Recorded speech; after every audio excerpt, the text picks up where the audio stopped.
Hey, Nanino.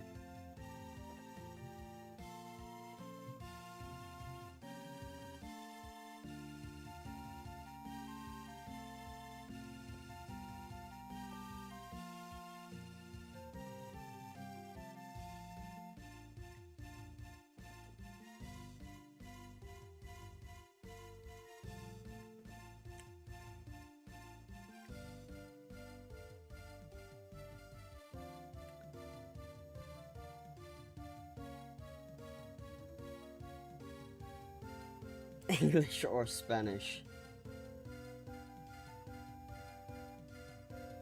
I prefer French.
Guys, what mode should we be playing? What difficulty?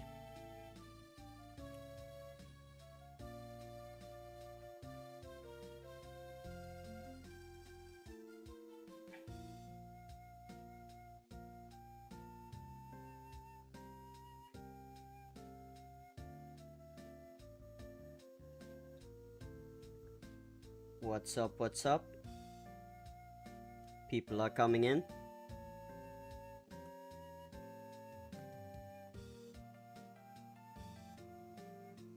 Okay, voting for difficult.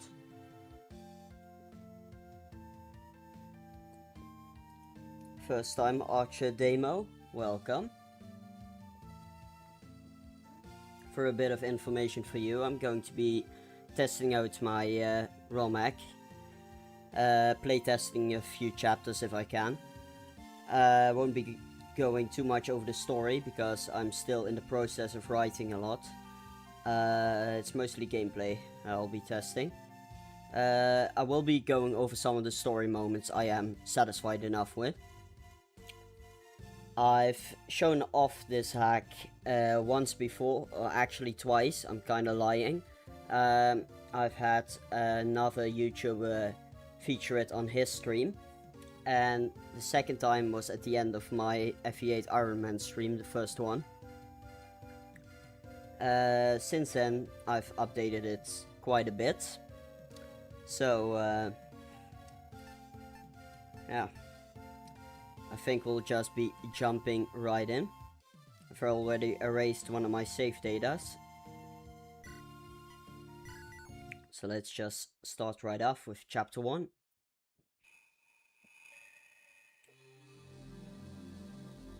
I still need to do the title transition.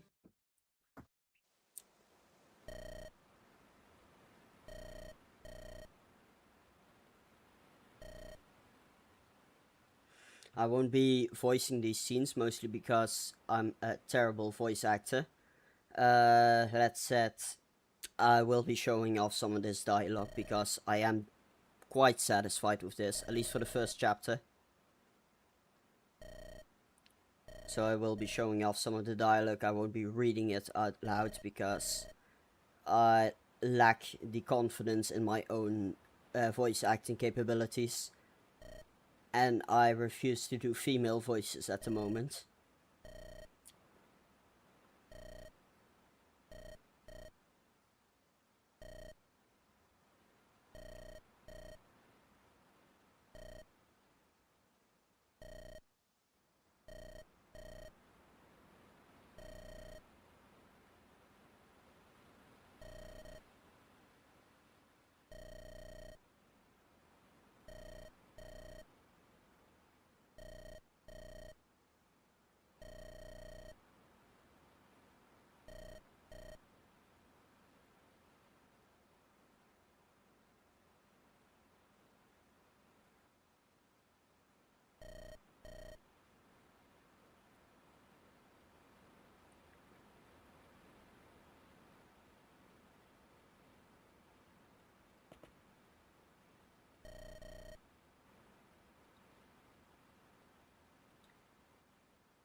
Hello, Alice. Good to see you again.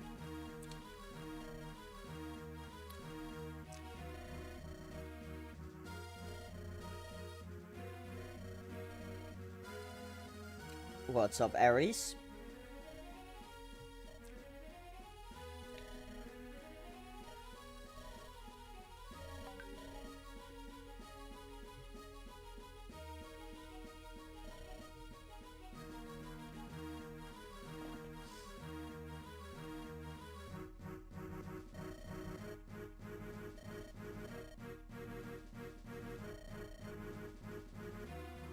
Alright, here we go. Now, I know some of you who were there with the FE8 stream.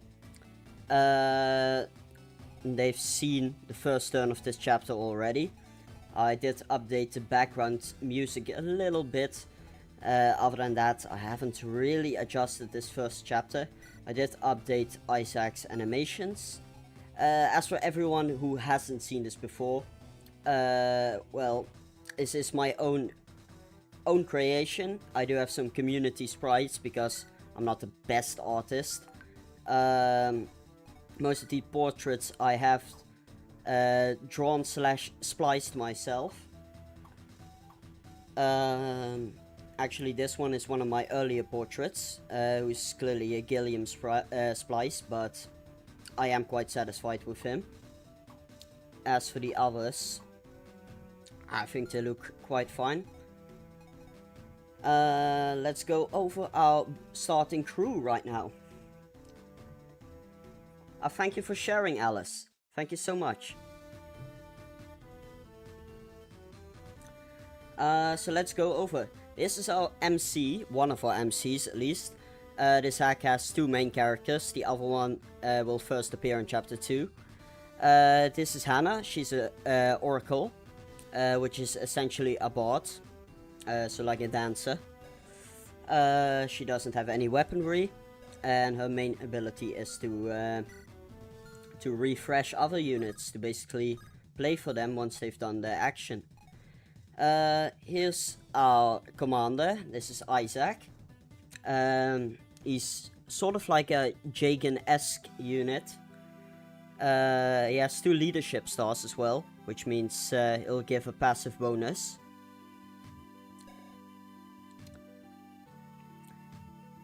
He has a steel blade, which I've updated the usage for. S rank in swords right away, as well as some pretty decent stats. His defense is actually deceptionally low. And other than that, most units have pretty low res. The starting crew isn't the best example for this, because Cassian and Hannah both have decent res, as well as Fritz. But most normal units have pretty low res, so magic units are pretty dangerous overall. Let's go over Fritz. He's a pre-promoted sage. He comes with a thunder and a fire tome. As for his stats, it's a bit low for pre-promote, for various reasons, of course. It's the first chapter and I don't want to give 2 overpowered pre-promotes right away. He does have a D rank in staves if you want to use staves with him. And other than that, he'll be one of our main damage dealers. His 4 defense is pretty low, but outside of that he can tank magic quite decently and deal quite a bit of damage as well.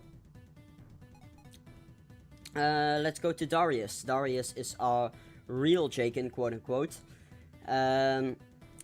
He does have the Great Knight class, which means he has a bit more defense. I did give the Great Knight 1 more move to get it on par with the Paladin. His growths are really low. His defense is pretty high, his res is abysmal. So he's basically FE1 Jaken, basically. He won't fall off as bad, because he will be quite useful still. He comes with a steel axe, which is really good for leaving units low. A rank in axes as well. And finally we have Cassian, who is a pilgrim, which is basically a priest. The pro tag is Hannah, which is our dancer. Cassian comes with pure water, a heal. A rank and staves. 1 defense, 5 res, 7 speed. He is decently tanky, but you wouldn't really want to put him in too much danger. Outside of that, he's a basic healer. And yes, these are indeed the slime enemies. The slimes themselves, let's go over them. They have basically a recolored lightning tome, which is only 1 range. I do want to adjust the icon for this. They are really low HP units, really low magic as well, low defense. They are basically throwaway enemies. You are meant to, they're basically meant to get in your way, deal some chip damage, and they can actually overwhelm you because they do deal magic damage. Outside of that, they do yield quite a bit of experience, so they're useful for that as well. Outside of that, we have liches, which are basically skeleton mages. They're essentially regular old mages who do have the capability to use dark magic. They're basically a mix between a regular mage and a shaman. Basically all monster enemies do have decently high res. At least much more res than normal units. We also have imps here, which are also magic units, exclusively using fire magic. These are also pretty weak, but they do have a bit more movement than these slimes do. Outside of that, they will differentiate a bit. Alice, I saw the water spells indeed. I saw them in the repo. I may want to adjust that indeed. Good suggestion. Excellent suggestion, actually. I'll probably look into that. I do like how their weaponry is light magic right now, because that means anima magic has a weapon triangle advantage, which I do really enjoy. But yeah, maybe giving them a splash effect would be fun. I did really like those spells. Those were really, really well made. Here we have some vanilla skeletons. They're basically bone walkers renamed. Nothing really adjusted from vanilla. Same goes for these skeletons, also just bone walkers renamed. They can use lances. Most of them won't, just because their map sprite shows a sword, and I don't want to confuse players too much. We also have one promoted unit here. He's a Terror, which looks like an entombed on the map, but is actually an abomination, I believe the animation is called. As droppable red gem, so try to get him. Outside of that, he's basically just an entombed. As well as the boss, Malak, who's our only human enemy on this map. He also yields a red gem. He's a level 5 shaman with flux. He isn't too tough to take down. He does have renewal, which means he heals. The main difficult part of this map is actually trying to get to him within the 10 turn limit. And there will be reinforcements. There's also a few beholders up here, which are basically recolored moguls. They look much more scary than they actually are. But there will be reinforcements, and yeah, the main objective is to survive, as it says. You don't need to take out Malak. You can try. It is quite difficult, and you are rewarded with some extra gold. So yeah, that was basically a description of the map. Let's actually try to play a bit. There's our slimes. The Great Knight animation is edit of, I believe, the Kent animation that's in the repository. Made it quite a few years ago, and I really wanted to reuse it. I'll move Fritz onto the forest. Yeah, those Medusa heads are made by Obsidian, I believe. And they're really well made animations. Oh, no, Neuromon, sorry. My apologies. By Neuromon. And they're really well made. They're really well made. So I really wanted to incorporate them.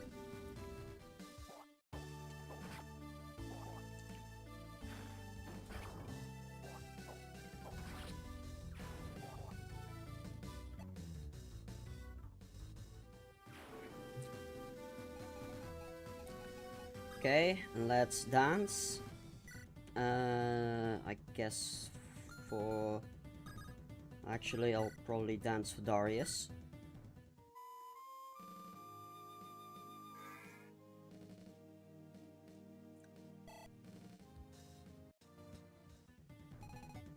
And let's heal up Isaac.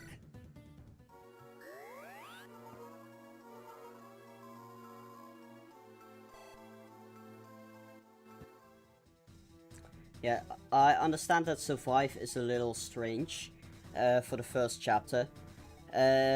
Basically, the objective is to give the player as much freedom to handle the map as they wish.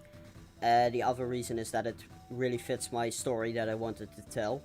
I kind of wanted to go for a Xenoblade Chronicles 1 prologue feel.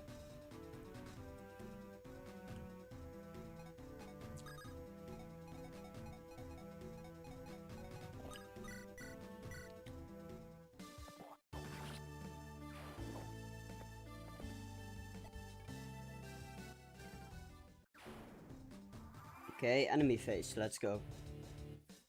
He will show off some of the slimes.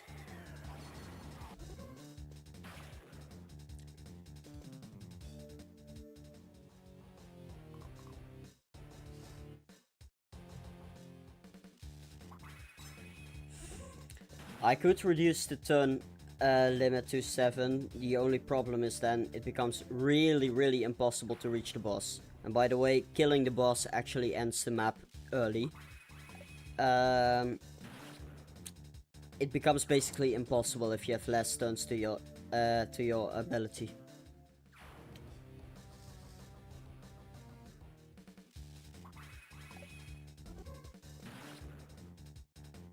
At least for my playtesting, it's quite difficult. Yeah, I saw that you helped with the wind animation. It's really well made. Thank you for making such things. Or helping with such things.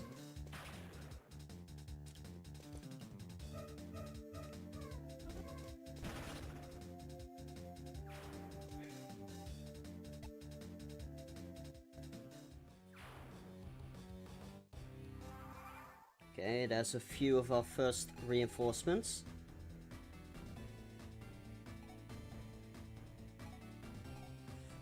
You made those sprite animation, those slime animations with MS Paint. Well, it works. And they are quite nice looking. I did recolor them from the original.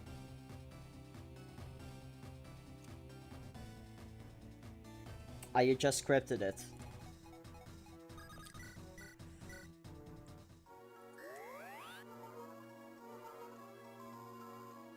Yeah, I really like how it turned out as well.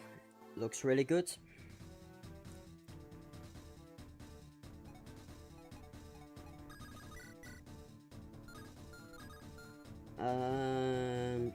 Now this bridge is pretty dangerous. This steel blade skeleton can deal quite a bit of damage. In the past I had an armor slayer on him, but that would be a bit much for the first chapter.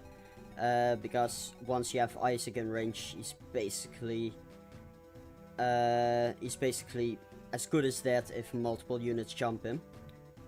No, Alice, you're not rude. You're not rude at all. Don't worry. I really appreciate your feedback. Same for last time.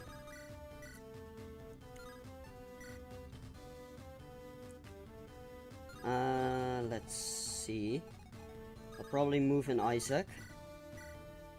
And then have Fritz deal with the archers.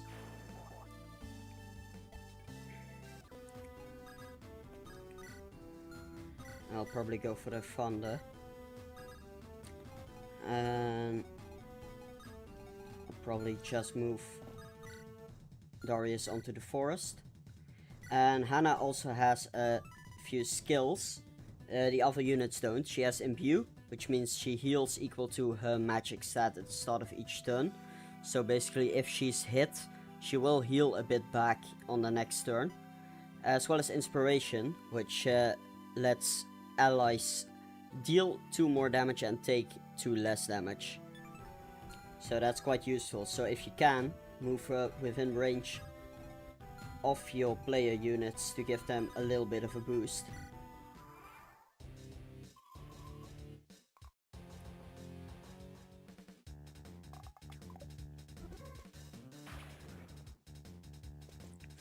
Now the imps can't fly, but you do have other monsters who can fly on this map. And there will be some more spawning from the north. And there's also an event that makes reaching the boss a little easier, but I won't spoil it for now.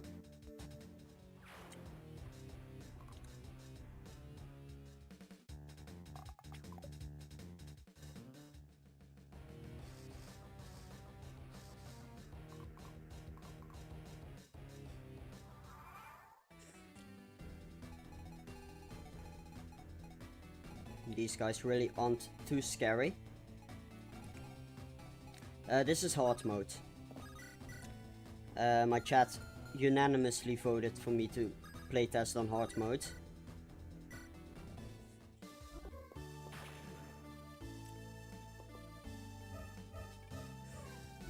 How hard is it supposed to feel? I would say you're better off knowing a little bit about GBA FE, so it's not like vanilla FE8 or even vanilla FE7 difficulty, where you can just go in blind and be perfectly fine. That said, easy mode does reduce the stats of the enemies much more than vanilla does. I believe FE8 easy mode only gives you the tutorials, and the stats for the enemies are mostly the same. So easy mode is much easier. That said, hard mode is probably harder than vanilla FE8 hard mode. And while the enemies do hit quite hard, you do have some pretty good units at your disposal.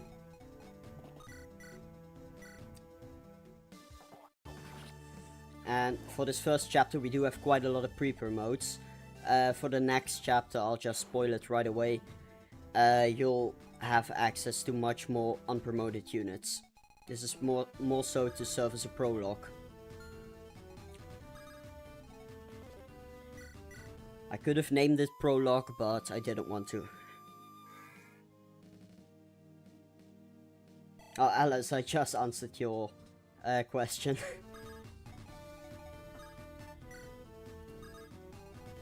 I think this archer won't deal too much damage. Go for Hannah.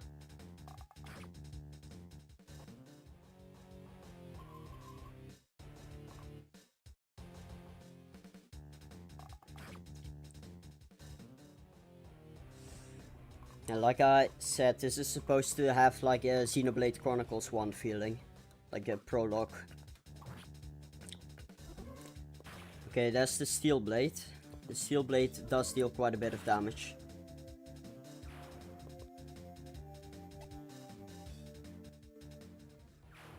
Okay, and I think Fritz might actually be dead here.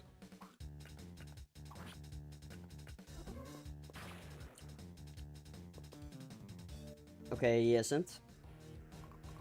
I got a bit lucky there.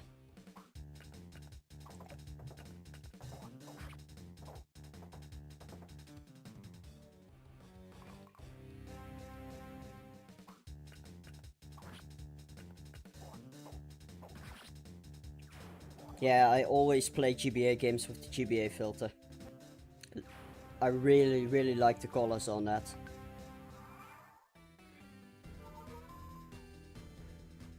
Okay, there's Imbue in action.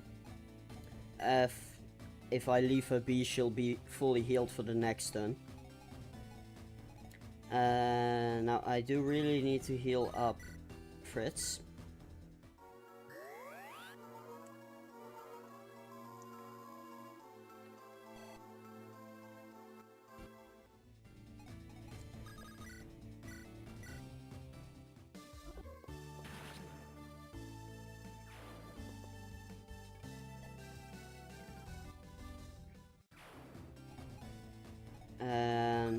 We can probably take out the skeleton.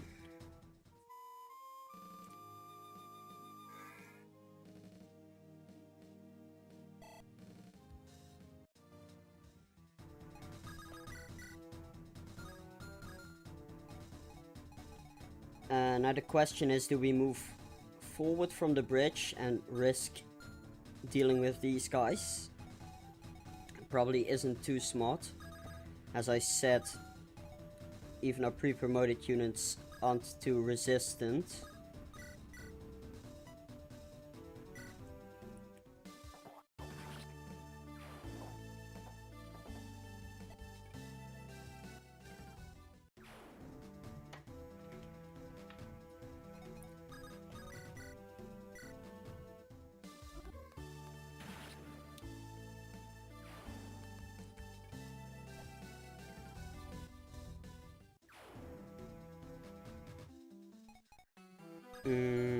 Now, I do really want to deal with this archer, actually. These guys are sadly really close. Probably just move forward. I'm fine with not healing.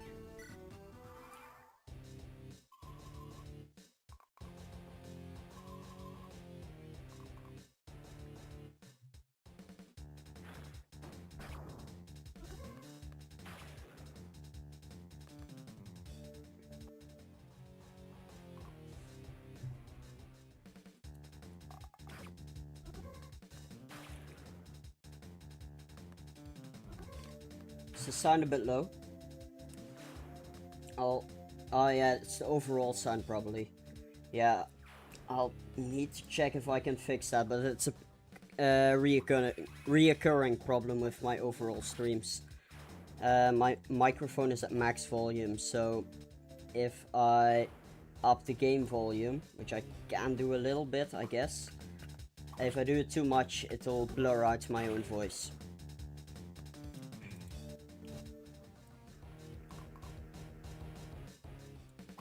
I did up the game audio a little bit.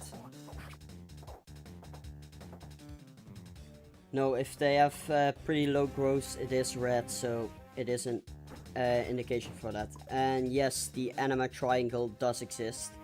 So that means fire is effective against wind, wind is effective against thunder, and thunder is effective against fire.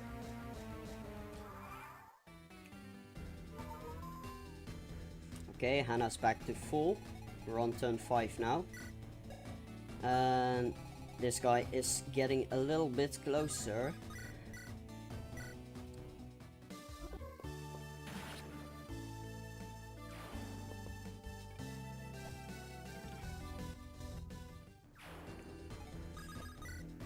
And this is actually getting a little dangerous.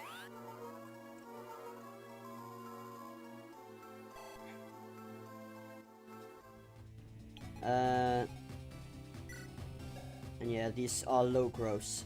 You can show them off really quickly. Hannah does have pretty high growths, of course.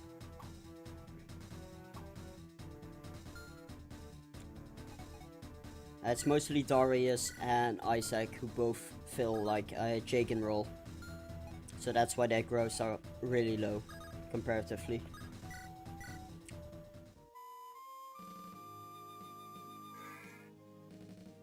Personally, I'm not the biggest fan of really high growths, just because it becomes less predictable how strong player units are going to be in the late game.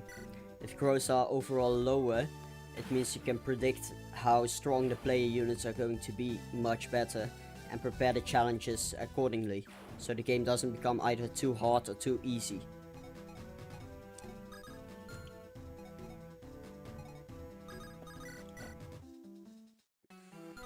And these imps are pretty dangerous.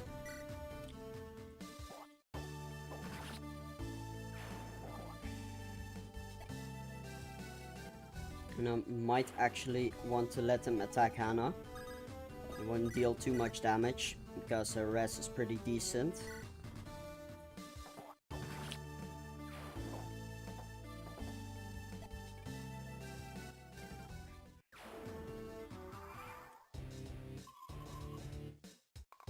Okay, the beholder is getting closer. Okay, and Darius is getting cooked. Okay, I think Darius is dead.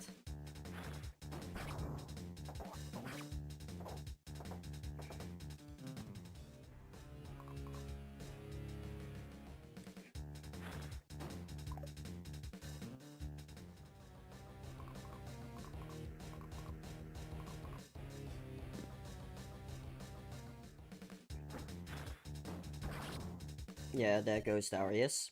That's unfortunate. I did make so he rejoins in chapter 2 because this is a bit much. Okay, here we go, event time.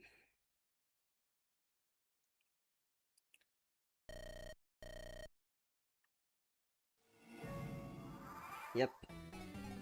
And I was planning to have the river dry up all the way a la Fate's Conquest chapter 10.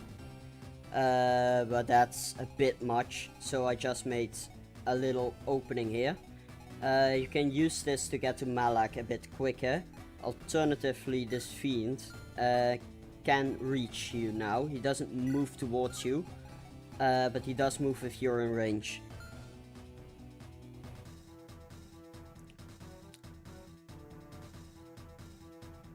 So yeah, probably won't be moving up. I prefer to stay down here a little, and I really need to deal with these units back here. Now that we have Darius dead, it's going to be a bit more difficult, sadly.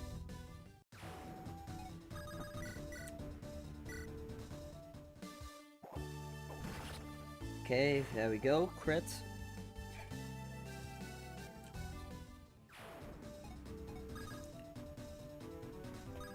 And I might actually lose here. If I somehow lose, I'll probably skip to chapter 2. I do have the debug menu open.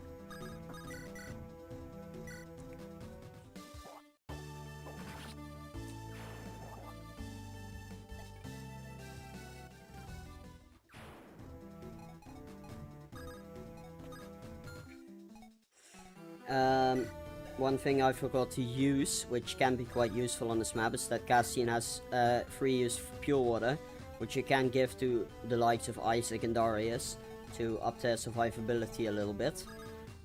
For now, I'm probably not using it. Actually, I could just use one with Cassian, I guess.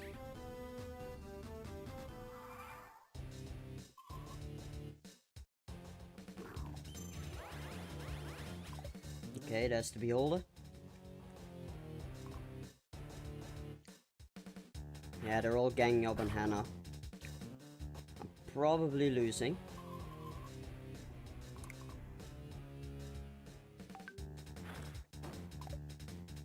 Okay, lucky miss.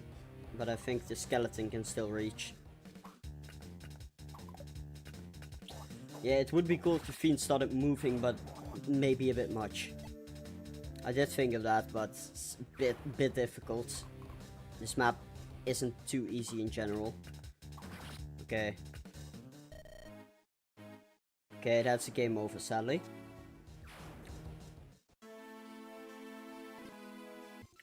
Let's see if we can reset the RNG. Now for Wise, I'm just going to skip to the next chapter. No, we can't. I can cheat, but it's a bit much. So what I'm going to do is clear the chapter. Yeah. We did miss one event. For some reason this is bugging out a little bit. The portrait is bugging out. We did miss one event. Basically some more some more reinforcements came from the north with some more dialogue, and one unit is a reoccurring character. Okay, this event is kind of bugging out because we cleared it early. It's probably because we did... Wait, let me quickly reset this. And what I'm going to do is quickly cheat a little and heal up Hannah. Just so we survive to the next turn, and then I'm going to skip. Okay, I healed her up.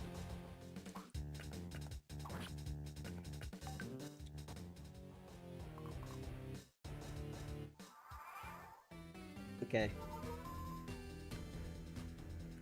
So it's turn 7. I believe the next turn is the event. I was just talking about. Yeah, I'm just going to skip it. I'm going to clear this chapter. Okay, so the chapter ends, a bunch of reinforcements show up.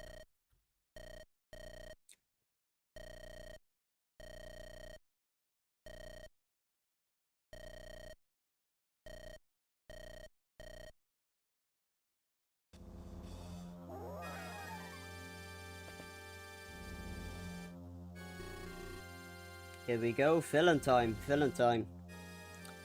So this is our, quote, main antagonist.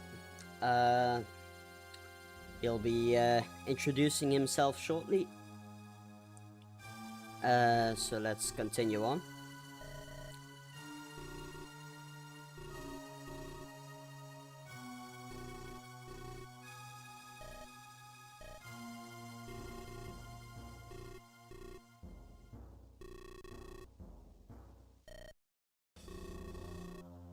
So yeah, this is Nafia.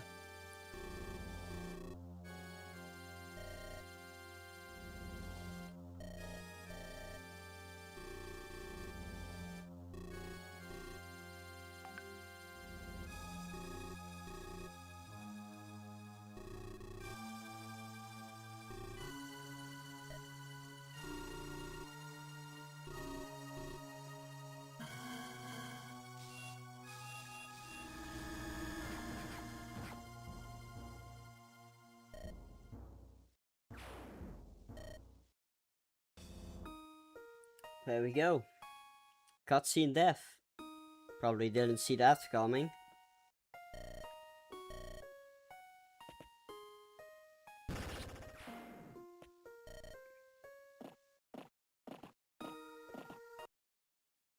There we go, 1 year later. So that was chapter 1. We didn't actually beat it, sadly. But for the sake of showing off, I wanted to continue on to chapter 2. So yeah, 1 year later, we continue to chapter 2.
are.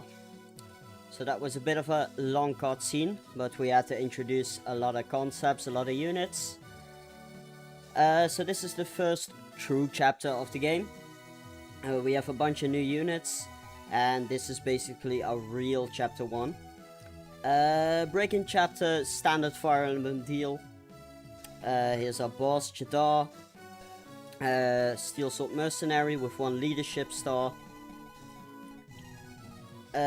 Pretty standard deal overall. 1 village, which these brigands are going to be dashing for, so anti-turtling incentives are present. Here's another village, of course, and you will want to go for the villages because those villages do yield quite some nice rewards. Now let's quickly go over our starting squad. Here we have our other MC. This is Elijah, our swordsman, which is basically a lord. He's basically a mercenary lord, so a la Lin. I know people aren't the biggest fans of Lin. I did make sure his strength is pretty high. He does have a 60% strength growth. Other than that, he does have some skills. He has Wrath, which means if he's low on HP, his critical rate goes up by 20, as well as supply, so he has access to the convoy. He has 1 leadership star, and his personal weapon is a Gladius, which is a renamed rapier. I do need to change the icon for that. What's up, XP Games NL? Welcome. So yeah, it's a recolored rapier. Basically works exactly the same. 50 uses though, as well as an iron sword. Outside of that, pretty standard deal. So let's continue on. Here we have Theo. He's our armor knight. As Alice noticed, he does have an axe reaver, which makes him much more useful than he'd normally be on this brigand map. Let me quickly disable Flux, 1 minute. So he has an axe reaver to deal with the brigands, which makes him automatically much more useful. He also has a skill which is Nullify, which basically just protects him from effective attacks. It just means he isn't affected by armor slayers, which makes him a bit more useful to tank. His res is really low though, his defense is sky high. His HP growth is 90 and his defense growth is 55. He is level 2, so he does gain quite a bit of experience. He also has 14 cons, so he can rescue everyone. His strength is also really high for this part of the game. So he will be a low move unit, he will be low speed, but he will be really reliable. Now let's continue on to Mira. She's our cleric, which basically functions the exact same as the healer in the previous chapter, except she comes with a mend instead of a heal. She is a bit weaker than Cassian was in the last map, but she will have much more potential. Much more magic for the same, as well as res. She doesn't have any skills, and because I'm a benevolent creator, all the items from the previous map are in the convoy. So that goes for Fritz and for Cassian, who unfortunately left us. So you can take those items out of the convoy and use them. Let's continue on to Lyra, who's our archer. She comes with an iron bow with 60 uses. And basically an early game archer, except I try to make her somewhat useful. Defense is still pretty low. Res is always low for normal units. I did really want to make her a bit stronger, so I upped her strength. Her speed is pretty good, as well as her growth in strength and speed. So she will be a pretty good player face unit if you do invest in her. As well as a lot of flyers overall, not on this map necessarily, but in the game itself, who you can of course snipe out of the air.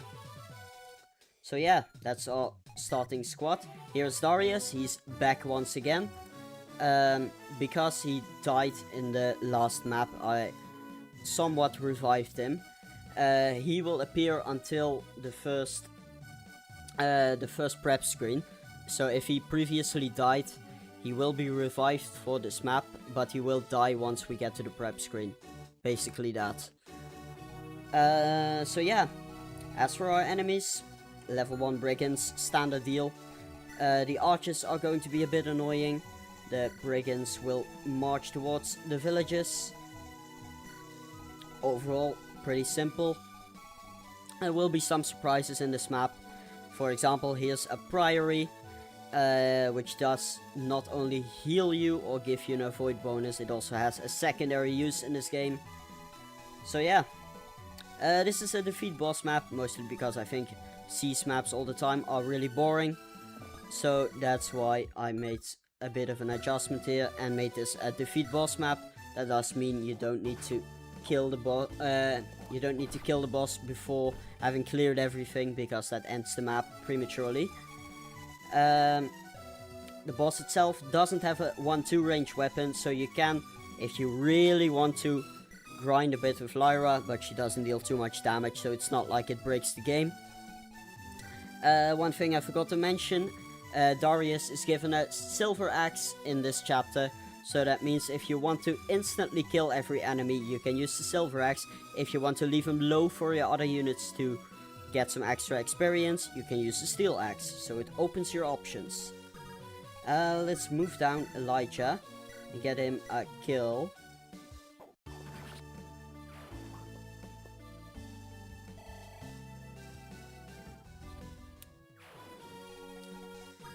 And these guys can probably easily deal with this other brigand. And with the Axe Reaver, Theo does instantly one-shot these enemies, even on hard modes. Of course, you only have a limited amount of uses for the Axe Reaver, so you don't want to use it too much, or at least unnecessarily. And let's move down our other units.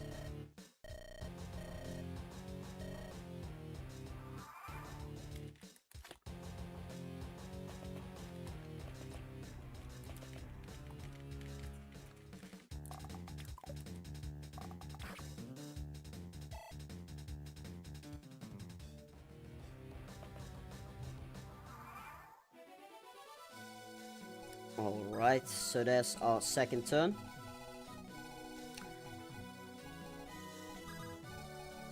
And of course, I did make it so Great Knights can actually cross these mountains, because otherwise it wouldn't really be too enjoyable.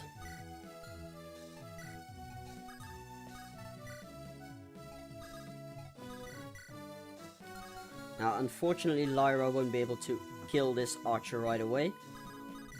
I can move her onto the mountain tile. Have her shoot at this fighter.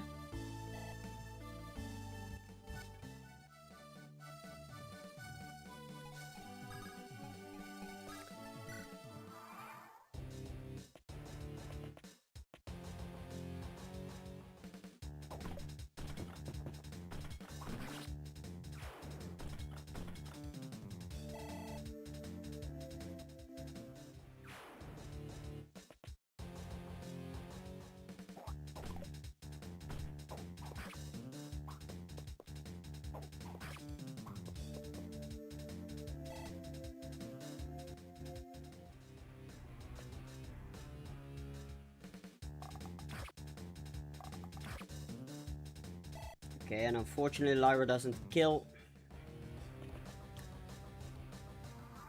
And there's some more brigands. So yeah, for a few turns, every so often, brigand will spawn out of these two tiles.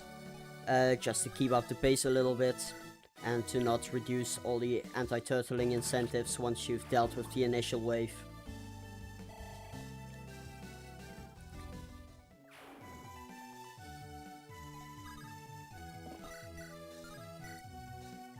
And unfortunately, Darius won't be able to kill this brigand on in a single turn on hard mode. It depends on how it rolls. Normally on lower difficulties, he should be able to one-shot him. Of course, I could make Darius a little stronger, but would also kind of break the game a little bit.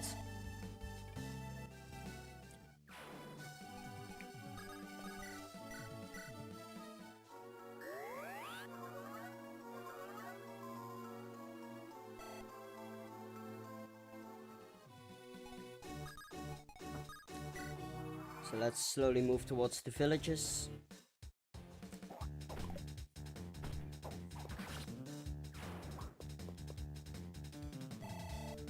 Here we go, level up time. I did reduce the speed of the stat animations going up. I think it looks really smooth this way.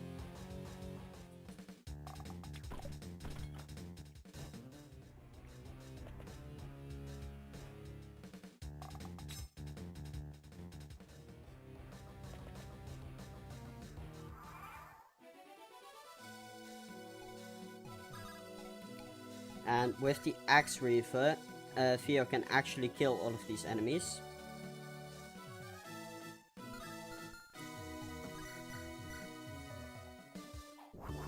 And there's an unnecessary crit, I guess.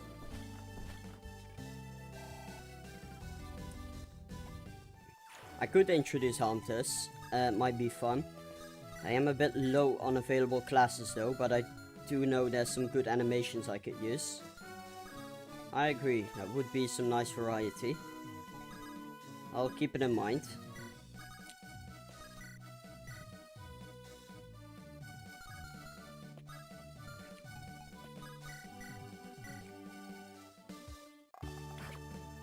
And this archer can actually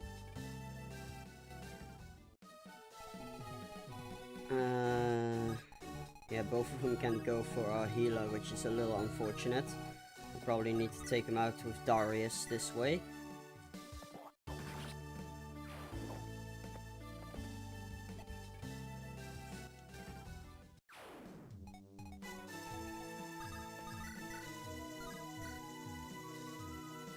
And this brigand has an 80% hit rate on Elijah, which, I mean, he could kill him if he hits twice. The chances are really low though, so I'll just go for this. And we go for a crit and instantly kill. So that gamble definitely paid off there.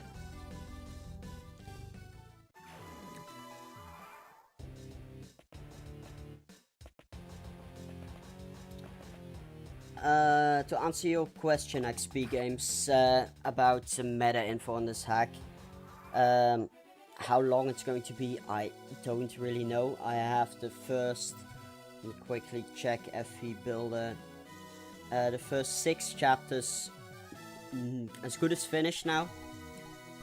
And what I'm probably going to be doing is, once I finish the first 7 chapters, I'll release a part 1. I'll release it in parts. I do have quite a lot of ideas for the rest of the game and what I want to do with it. So it's not like I'm writing it like the Star Wars sequels or something like that.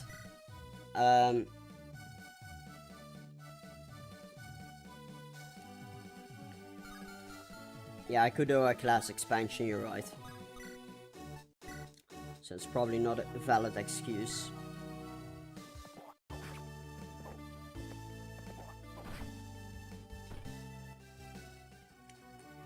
What I normally do if I really want some extra classes, I'll replace some of the unused female classes, and just, if I want to include a female unit, I'll just give them the same class as the male variant.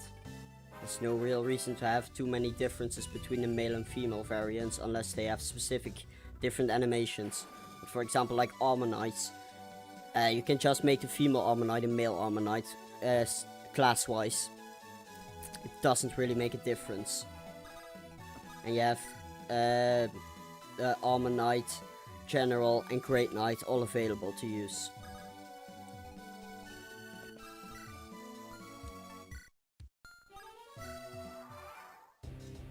That's what I like to do, at least. And in previous projects I've replaced some of the monster classes, but for this this game itself, I really wanted to use a lot of monsters. For the first few chapters at least, it basically goes monster map, regular human map, monster map to regular enemy map.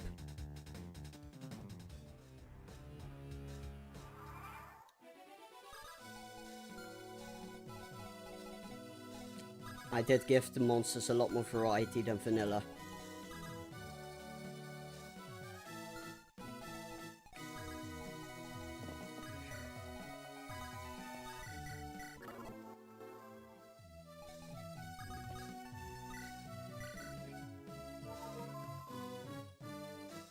Okay. Now this village you can visit safely. But the tile before it, you will get ganged up on by these fighters as well as this archer.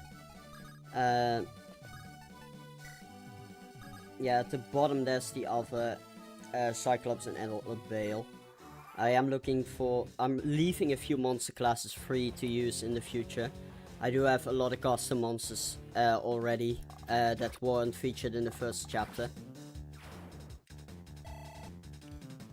But yeah, you're right, there's some additional Cyclops and Elder Bales.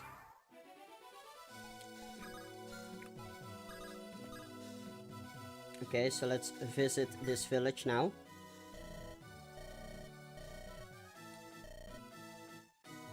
Simple, easy, it's a gold village. Now, what you just saw was a pretty random number, and it actually is a pretty random number. It's a random amount of gold from 5 to 6,000. Now it's basically just something I did because I could, because it's fun. I also wanted it to be a little realistic, like these villages weren't going to raise exactly 5,000 for example. So just a fun little thing. It doesn't make too much of a difference. There's max 1,000 total difference, so it's just for fun basically. Let's visit this village as well.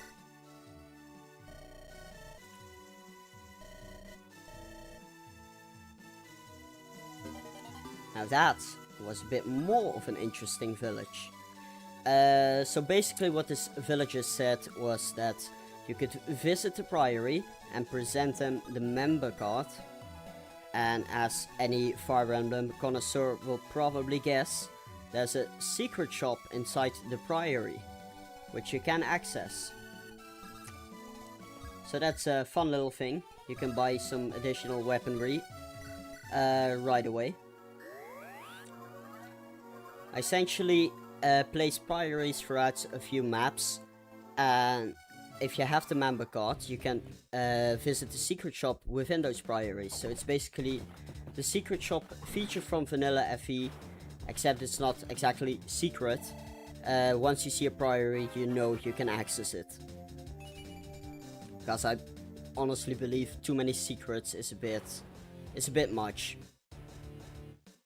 Especially on a ROM hack, which players probably aren't going to replay.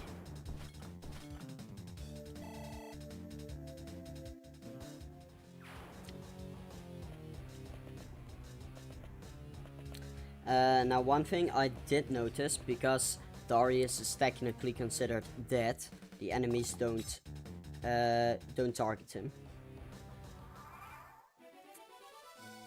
There's a brigand rescan in the repo that's a lizard man. Yes, I did see that, and I guess I could use it. So far I have no real use for pillaging monster enemies, but I know in Vanilla FE8 it makes the monster maps a lot more boring because you don't have regular brigands. So that is possibly something I can consider.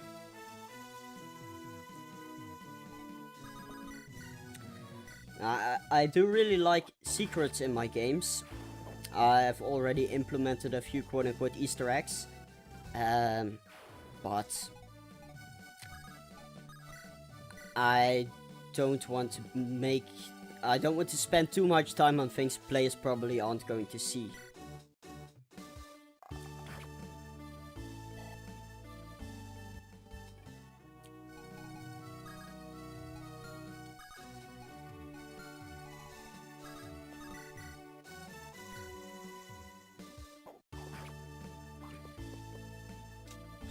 Okay, nice crit. I do really like how Elijah has a decent crit rate at base once he uses the Gladius, which gives him 10% bonus crit. So he does have the tendency to pop off a lot of random crits.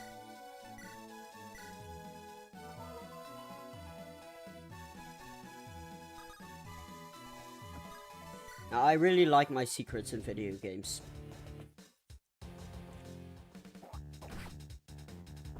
But sometimes you just need to focus on what's really important. Yeah, this is something I need to fix, because Darius is considered dead, the enemies don't go for him. They will move towards him because the AI says to move towards your players, but they won't attack because he's considered dead. So this is something I need to fix.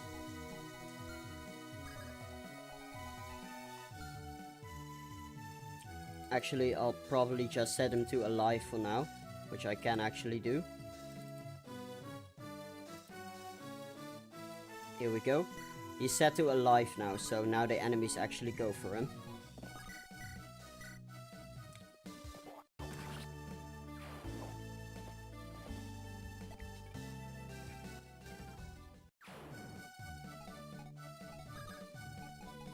Yeah, it's Shade Plus.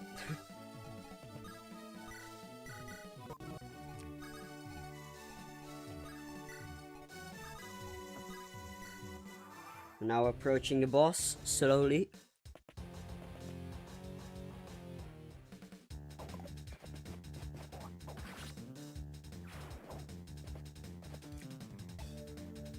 I do want to update the fighter and brigand animations in the future. Haven't really gotten around to that just yet. I know there's some really good ones in the repo.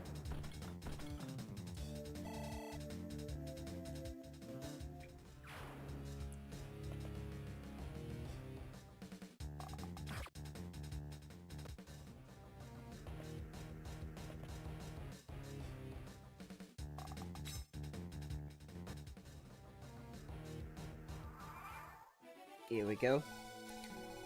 Now, as for reinforcements on this map, I haven't really addressed it yet. Outside of the brigand gates, which are obviously coded, there will be some reinforcements from the top just to hurry you along. Yeah, I could enable casual mode, Alice, you're right. Might be a good solution.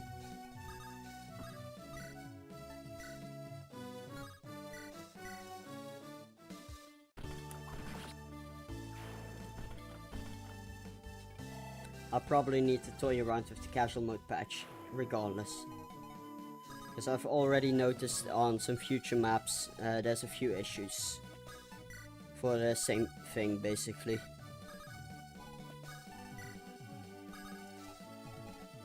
But I'll get around to fixing that.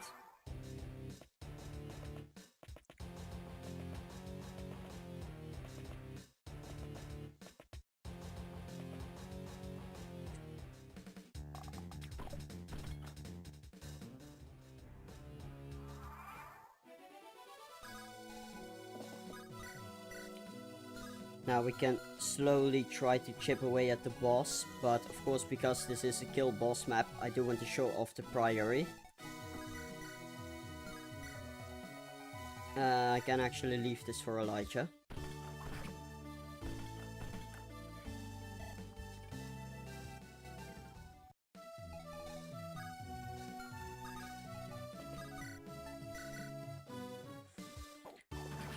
You've been speculating about exiled class, which is a bandit mage. Would be a nice concept, I guess. As you saw in the previous map, I have done mages for the monster enemies. Maybe some for the bandits would be fun as well. One thing I should probably note, there aren't too many bandits in this game so far.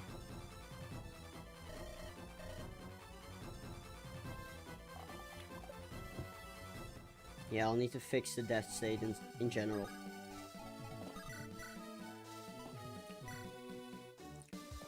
It probably has to do with how I load my units as well. It's only really a problem on maps where, of course, I don't have a preparation screen. because the preparation screen already filters out dead units. So I'll need to fix that. But it should be fine.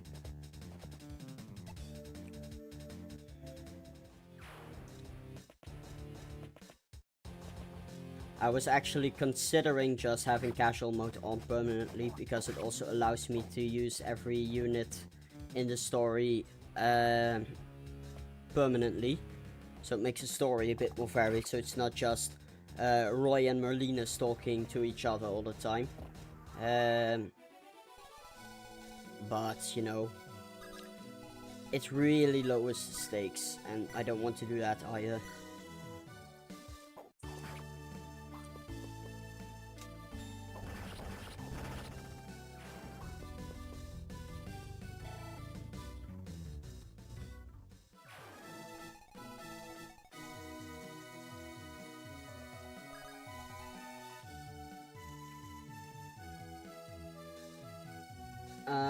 Hey man, I wanted to take this opportunity to thank you for all the work you do. I needed some of the Deltarune songs you made for a project for my server, and you really saved me there. Well, no thanks necessary. I wanted to do those songs myself, so I'm glad to help, really. If you have any suggestions, leave them, because I am generally in a Deltarune mood when it comes to my music right now as well. I do want to slowly start introducing some other series again, because I know not everyone is interested in that stuff, obviously. I do have my Sunday covers, which is the quote-unquote Fire Emblem remix series, which I'm almost finished with.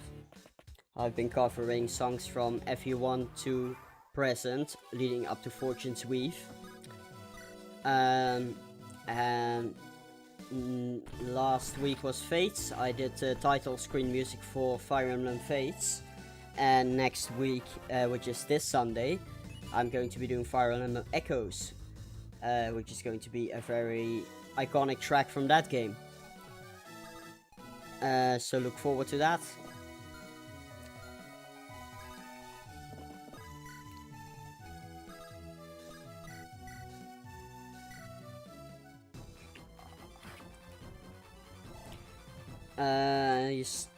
Straight away from using the salvaged animations from the repo.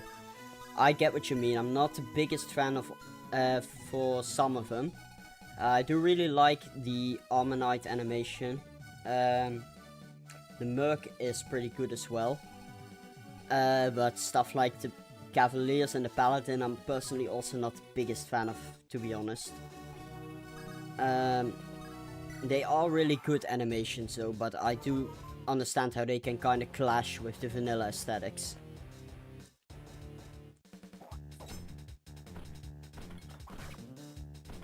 That said, I'm not the biggest fan of the vanilla FE6 night animations, for example.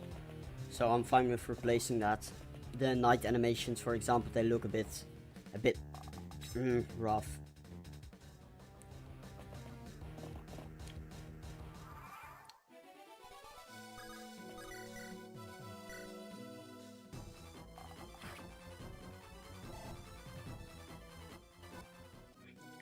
Alice, you haven't touched Deltarune. Okay, here we go, Priory. So wait, let me quickly show this again. So it shows off Priory, and here it says a Priory turn shop, enter to buy items. So I renamed the secret shop prompt itself, so you can enter it with the member card. I didn't update the dialogue. I did update the portrait from Anna to, who's basically Gwonum from the Zelda CDI games. And this is essentially what's in the secret shop. So you can buy hand axes, javelins, which are of course always good. I did nerf them a little bit, mostly by having them have really low vanilla uses, whilst regular iron and steel weapons and such have much improved usage. So they aren't necessarily much weaker. Their usage is just much less. So yeah.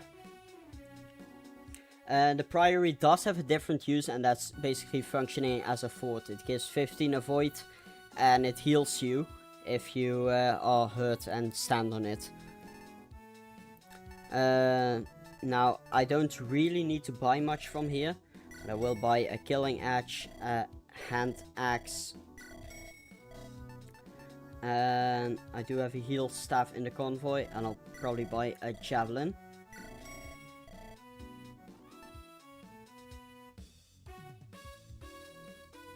No, I was talking about the animation itself, Alice. The Vanilla Knight, for example. It looks a bit too chunky. I get it fits in the FE6 style. I'm generally not the biggest fan of it. I did see a really nice generic Gwendolyn animation last week, I believe. But it doesn't really fit for a male knight. But it did look really nice. It's still in the quote-unquote FE6 style when it comes to armor. It's just a little less chunky. That's the main problem with a lot of old FE6 animations. They just look really chunky. Most of the animations added in FE7 and FE8 just look plain better. The exceptions are, for example, the Cavalier and the Paladin, which still look really good. But most of the FE6 animations aren't really the greatest. The Pegasi and the Wyverns do also really look quite good. Now I'm basically out of gold here.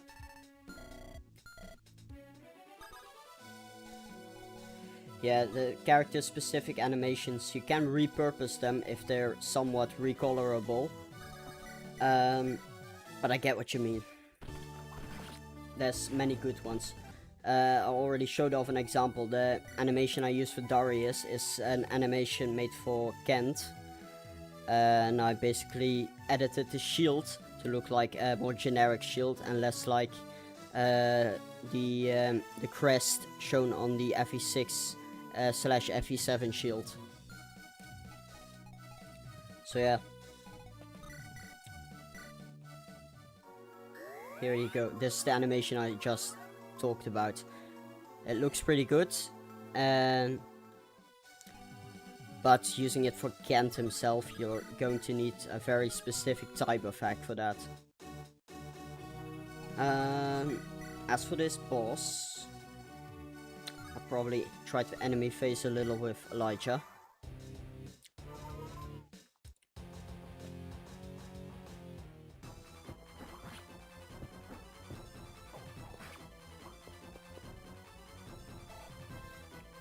And if you can't beat the boss, for example, you can always use either Theo or Darius to kill him.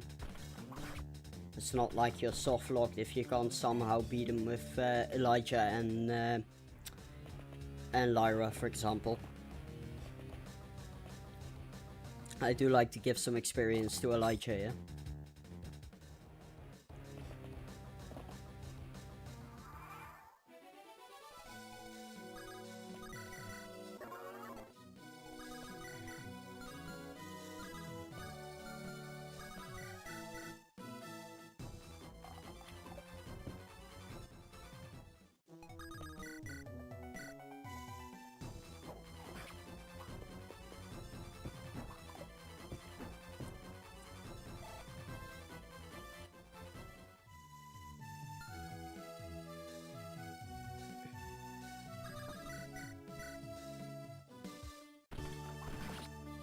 Here we go.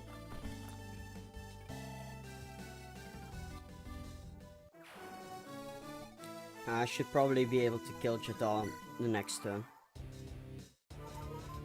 Yeah, he should be dead now. We do have the boss crit patch. So the final hit on a boss enemy is always going to be a crit. And there we go, that's the end of this map. As well as C rank in swords. Now, I'm going to say right away, I'm not the proudest of this conversation. I want to clean up the dialogue a bit.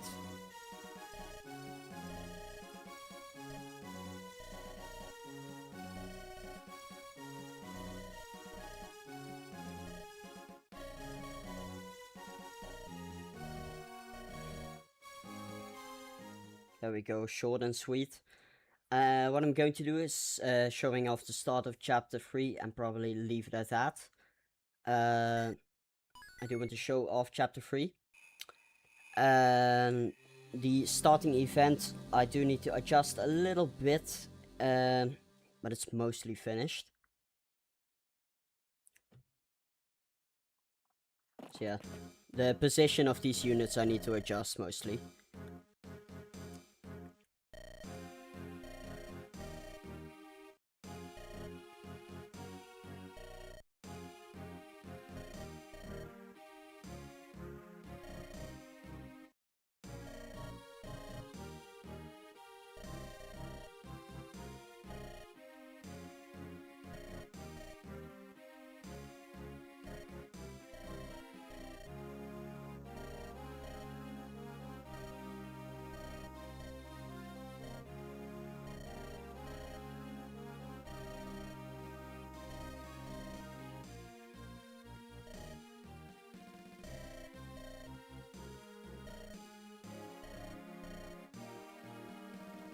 Yeah, basically at first that cutscene was just a plain background cutscene. I made it so it has a unique map because I think it looks just much better. That's basically why the positioning is still off. There we go. So this is chapter 3. I do also need to edit the AP for the commander class. It's a little buggy. So here we have two new units. Here we have Pollux, our first Cavalier. Level 1 Cavalier. Basically just like France. Decent strength, decent speed. Pretty low defense. Might want to increase that a little bit. He has an iron sword, he has iron legs. He's a basic starting Cavalier. Other than that, there's not much more special about him. He has Canto. He can rescue. He is pretty good, that said. Here we have Simeon, who is our starting mage. As the dialogue previously implied, he's the son of Cassian, who died in the prologue. He comes with a Thunderphone, and you can access the convoy from Hannah and take the tomes used by Fritz in the prologue, which can give you a bit of an advantage. Outside of that, he's basically a pretty generic mage. Good magic, decent speed, low defense, pretty good res. And he also has a skill, which is Acrobat, which means terrain tiles, like these forests, only cost him 1 movement, so he can just scoot around these forests. And yeah, that's pretty useful, as you'll see.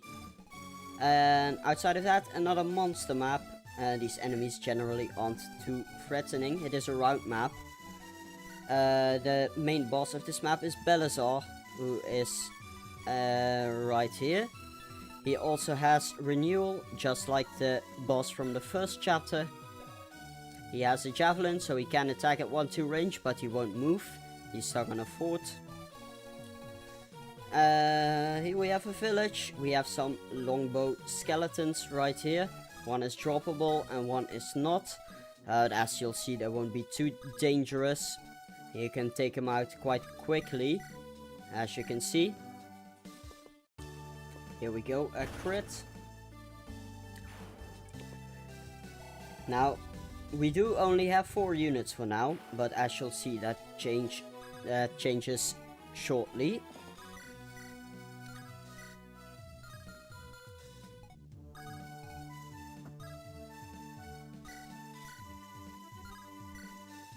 And actually, Isaac now also has a silver sword, which I didn't mention. He silently gets a second weapon, which is going to be quite useful.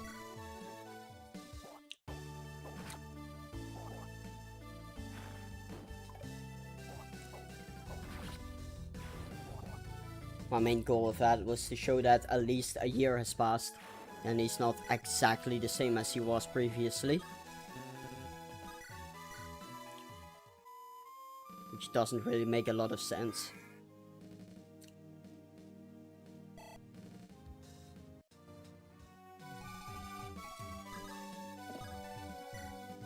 Now Isaac is really not in any trouble, so I'll probably just move him a bit ahead.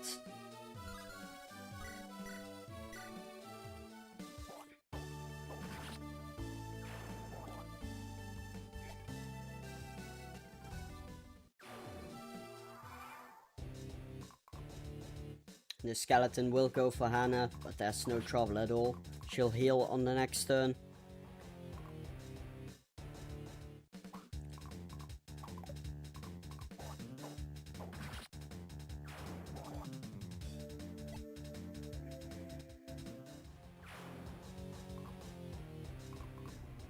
This guy will go for Hannah, who will probably kill. Yeah, I will. So I said there was no trouble at all. That was a bit stupid from me. What I'm going to do is just quickly adjust the current HP value a little bit. You didn't see anything right here. Yeah, that was just a bit bad positioning for me. This isn't really supposed to be too hard, but I am a little complacent because I just want to show off as much as I can.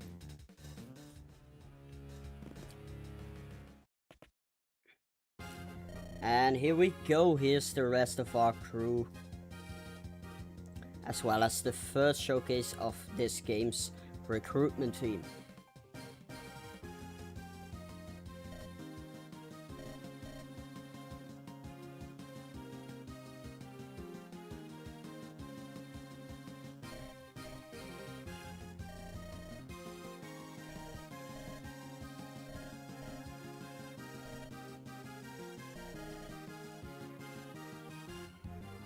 There we go. I think that cutscene could be written a little bit better. It's a bit edgy, quote unquote. A bit goofy. But yeah, it serves its purpose, I guess. So yeah, here we have our Chapter 2 crew back. Just as they were last time. And we haven't actually traded around yet, so let's quickly give him his hand axe.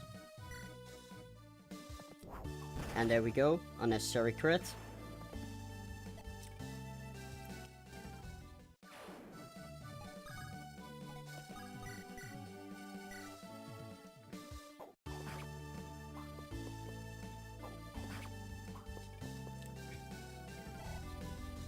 Yeah, I agree. The texting and general eventing on that scene wasn't too great. It was one of the earlier scenes I did.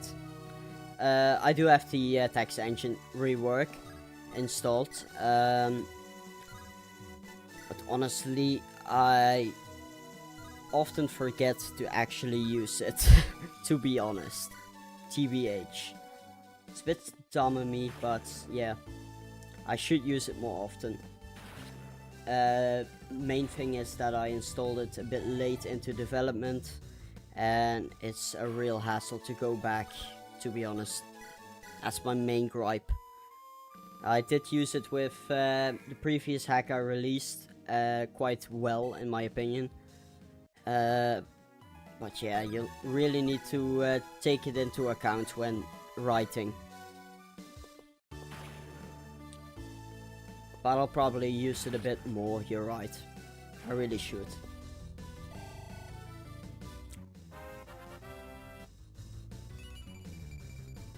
Okay, nice level.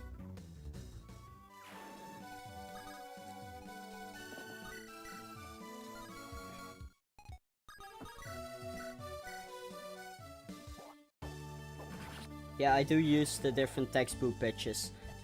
For the main villain at the end of the first chapter, I had him use the lower text speeches as well as some other type of units. Later on I'll use the higher text pitches. So I do use it, but sparingly. For my previous hack I had every female character use the higher pitches. But having to do that for every single character is a real hassle. I might do it in the future, but it really is a lot if you write a bunch of dialogue.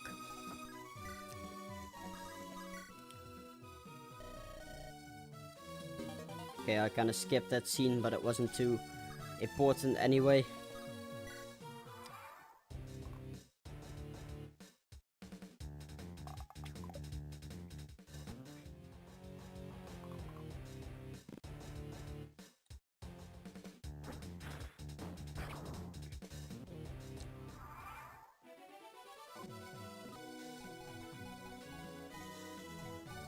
Yeah, the pitch is on the thing in vanilla. It's a text patch. It is a really cool patch though. But it isn't like Ace Attorney, for example, where there's a bunch of different pitches. There's only 3 options.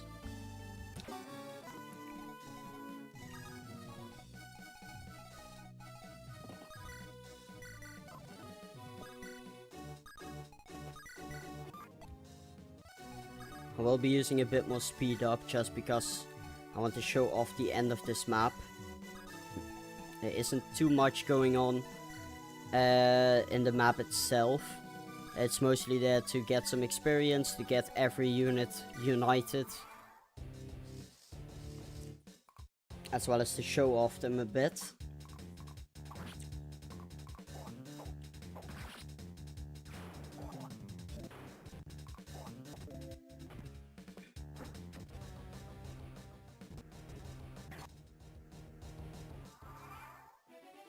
As you can see, Isaac does take quite a bit of damage if he's ganged up upon by magic units. But still, he should be perfectly fine normally.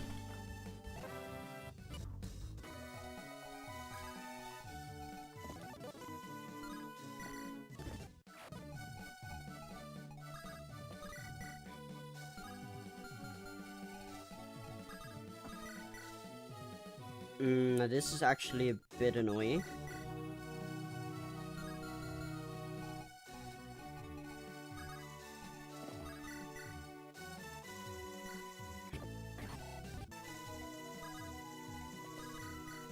Oh shit. Yeah, I think Pollux might be dead.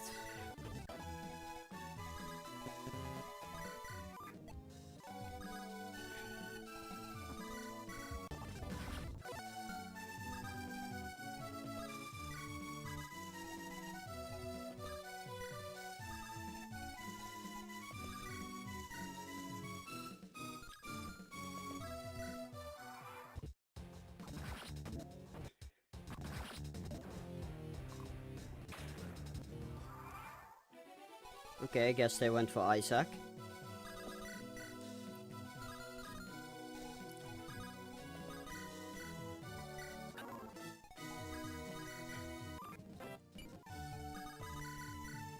Oh, that wasn't necessary. That wasn't what I meant to do.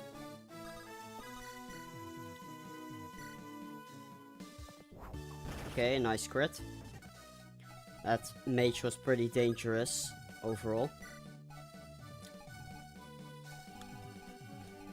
Now there's a bunch of slimes down here, which, like I said previously, aren't too dangerous, but they can overwhelm you. If you can quickly take care of them, they do yield quite a bit of nice experience.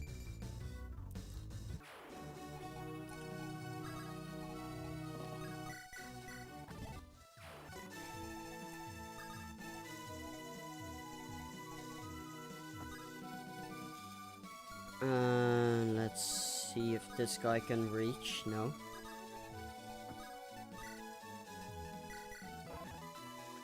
Should be fine here.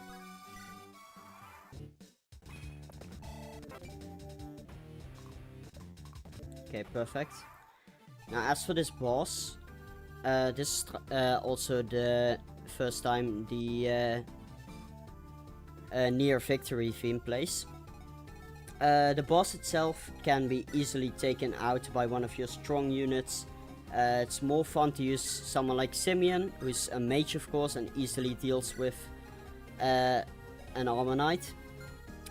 What you can also do, which I would personally recommend, is to use Elijah's personal weapon, the Gladius, which is effective, and he will of course double, and should probably be able to one round.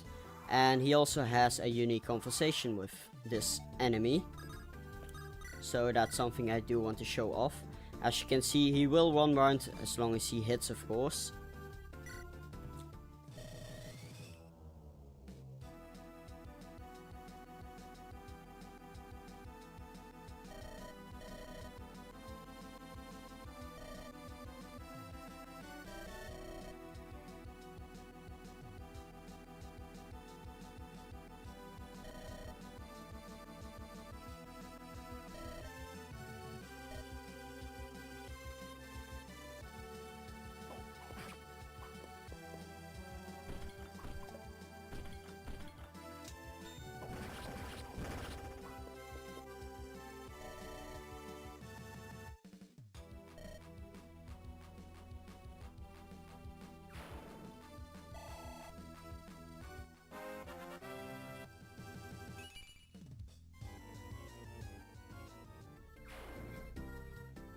There we go. Now this is the end cutscene for this map.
So yeah, bit of a lore dump once again, bit of a tease for what comes next. I'm going to leave it at that for now. So let me quickly save. I won't be showing off chapter 4, sadly. So I'll return to the title screen. So yeah, that was Eternal Melody, the first 3 chapters. That was going to be all for today. I really want to thank everyone for their feedback. I want to thank you all for enjoying this with me. I certainly enjoyed showing it off to you, finally. Yeah, I will be silently making more progress on this chapter, or this hack rather. And once I've released the first story arc, which I'm going to name Part 1, I'll have more news for you guys. So yeah, that was it for now. Maybe we'll do some more playtesting in the future, who knows, we'll show it off. And I'll leave it at that for now, so enjoy the title screen for a bit longer, and I'll see you guys next time. So, bye bye.